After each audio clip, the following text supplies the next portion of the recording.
अरे ई बैगन जानी मोहन हमर डार्लिंग हो ला तोहरा नियन एगो हम बहुत बढ़िया गाना बनवा के लायल बनी और सुन सान के एकदम बढ़िया राग में तोहरा के इम्प्रेस करे खातिर आयल बनी। ठीक बानू जैसन गाना अच्छा लगे वैसे बताया। ई तोहरा ऊपर बहुत गाना जचता। ठीक बा ला सुना।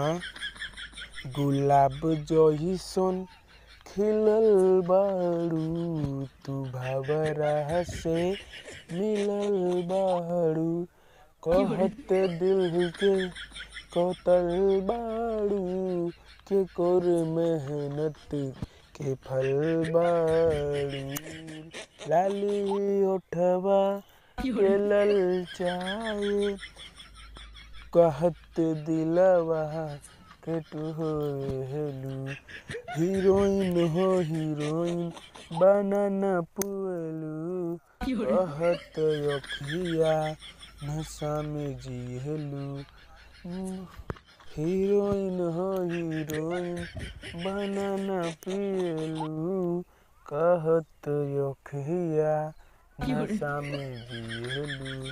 बतावा बगन हमारी जोन गाना रहे तोरा ऊपर एकदम जमता कि ना। अरे हमारा आलू राजा जी तोहरा ऐसा सिंगर हम तो नहीं के देखनी हो आज तक। इतना प्यारा राग में इतना प्यारा गुलाब जैसन गाना तू नीलकमल सिंह के हमारा ऊपर बैठा बैठा के गौला है।